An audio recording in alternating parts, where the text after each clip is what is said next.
Hello, everyone. This is Siren, and I wanted to do something a little different for this deck profile. Now, as many of you know, I'm taking the lovely Bridget to Worlds, and with that means a deck profile.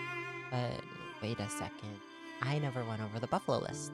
So how would you know the changes I made? Well, that's why we're going to a deep dive. So grab some popcorn, get a drink, and let's go over my Worlds deck.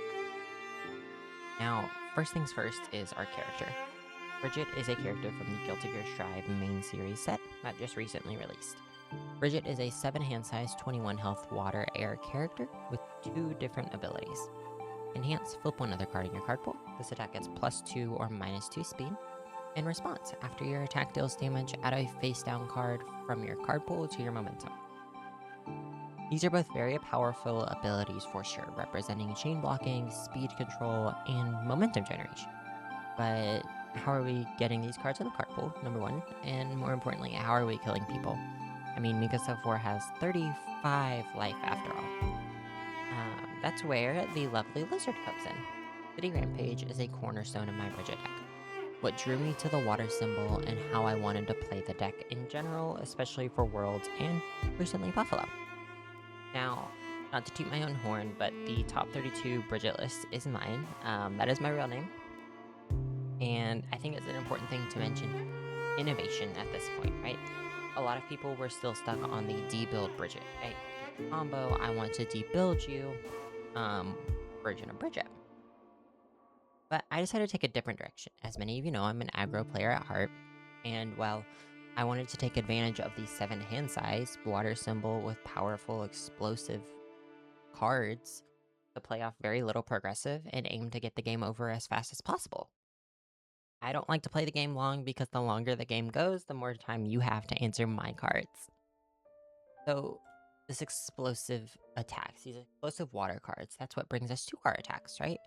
Is where most of my playtesting changes have gone. Going from 4 to 3 to 0 to 3, back up to 4, makes a high-red siren's head spin, but we've pushed through it. The original idea with this deck was to freeze out our opponent's board, as it was a strategy dominating over me at locals. This was where Ice Sword Execution and Fast Hybrid Chimera Kraken come in. Chimera Kraken letting us commit and freeze a Rival Foundation, as well as an asset, and Ice Sword Execution representing a big 10 damage bomb, as well as letting us name commit something and freeze cards, right? These are very powerful abilities that combo well together. But they represent an important pivot ability of our deck, right?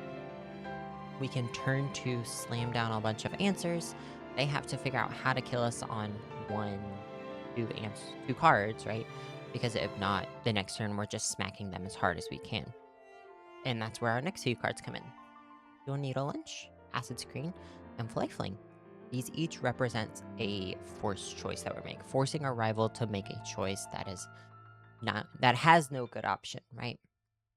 Dual Needle Lunge represents a force to either waste a block to not let us get a free Thruster Vision momentum, or they have to take 5 or more damage and save the high block in their hand for Ice Sword Execution. Acid Screen is going to force them to find more damage, with Deflect 4 being something that they can't really play around super well, as they never know when we'll have it.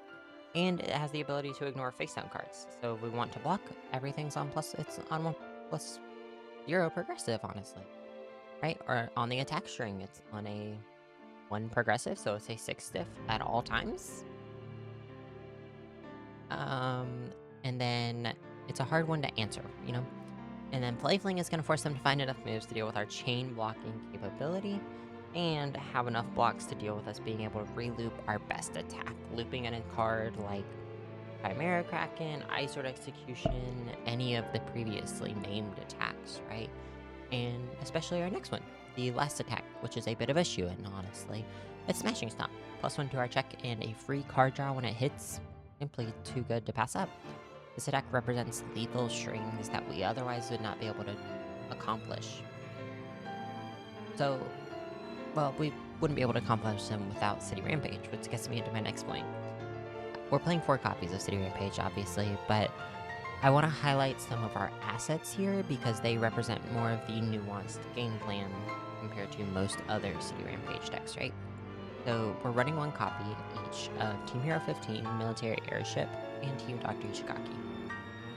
Team Hero 15 just represents a lot of damage for us. Plus 2 damage once we've made 2 things leave, which we'll get into later. Military airship letting us reloop an attack or get a block back, something like that.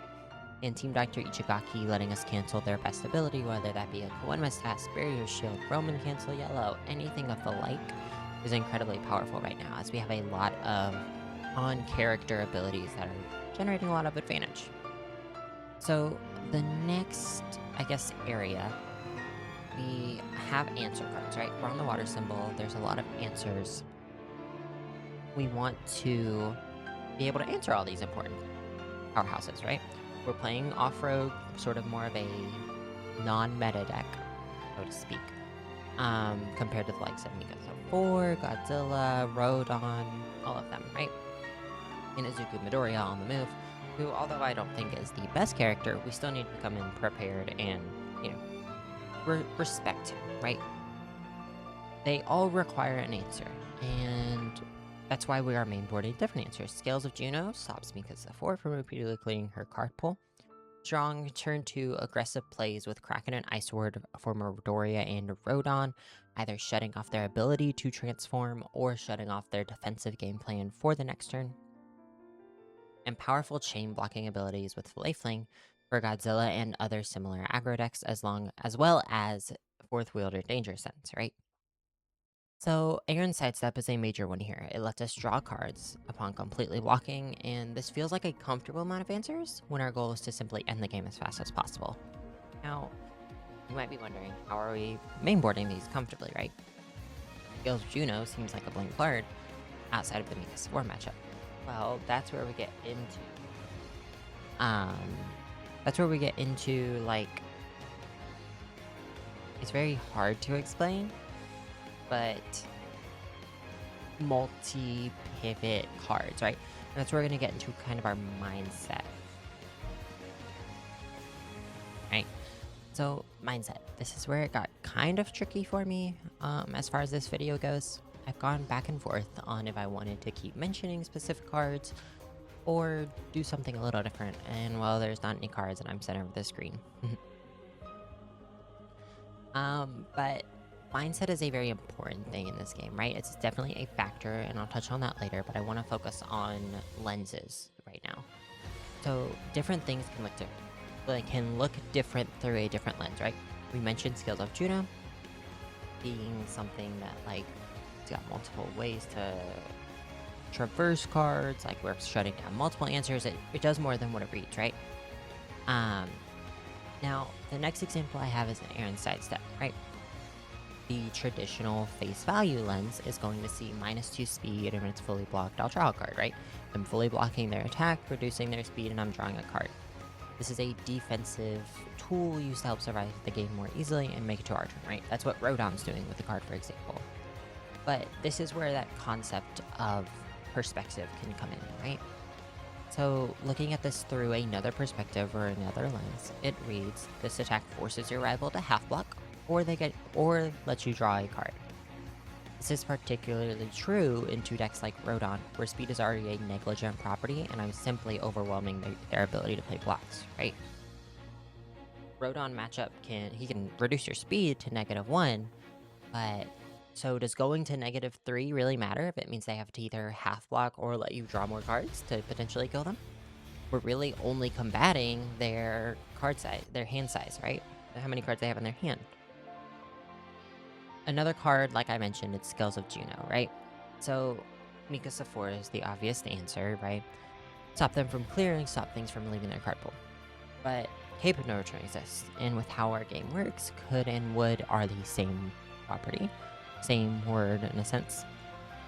And what that means is we can cancel a Cape of No Return. We can cancel a Battle for Dominance that our rival is using, right? Military airship is also one that automatically comes to mind. But there's a lot to do with this game as far as mindset and perspective can go. I think understanding how to look at cards in a bimodal way, instead of the singular, oh, face value, this says exactly what it says on the tin, is an not to toot a horn, but push you to the next level of play, right? being able to look past the face value of a card and seeing what it can do in these odd circumstances, the multifaceted abilities, is very important, right? And again, I don't want to toot my own horn, but that Buffalo list I mentioned, it is the only Bridget that was running both City Rampage and made it to top 32. And I think a big reason for that, and why I was the only City Rampage player, was one, I'm a very aggressive player, as many of us know, but I was able to look at City Rampage as more than just +2 to my checks, +1/+1, right? It's +2 speed, so it's really a +3/+1 for my first attack. And then it becomes momentum. So I can go City Rampage, play an attack, flip the City Rampage. If the attack hits, which it's +3/+1 as my first move on turn 2, probably gonna hit, right? Um, well, then they get screwed because I have a momentum, I sort of execution, or whatever else.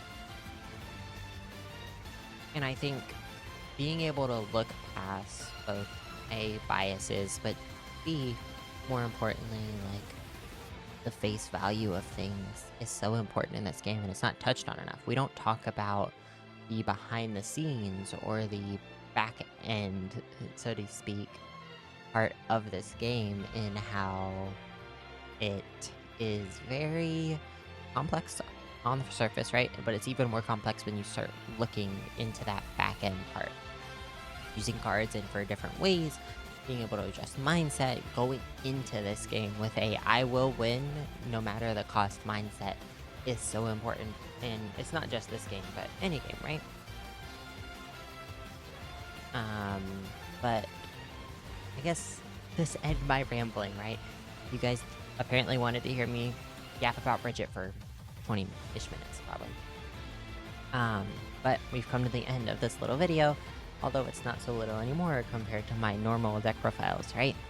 So, I hope you enjoyed this deeper dive into what makes a deck like Bridget Rampage tick, and why I believe it's so positioned right now. Being able to pack our multitude of answers, have incredibly strong offense, and enable plays that otherwise aren't possible under the water symbol, all lead to this character being incredibly well positioned at this year's Worlds.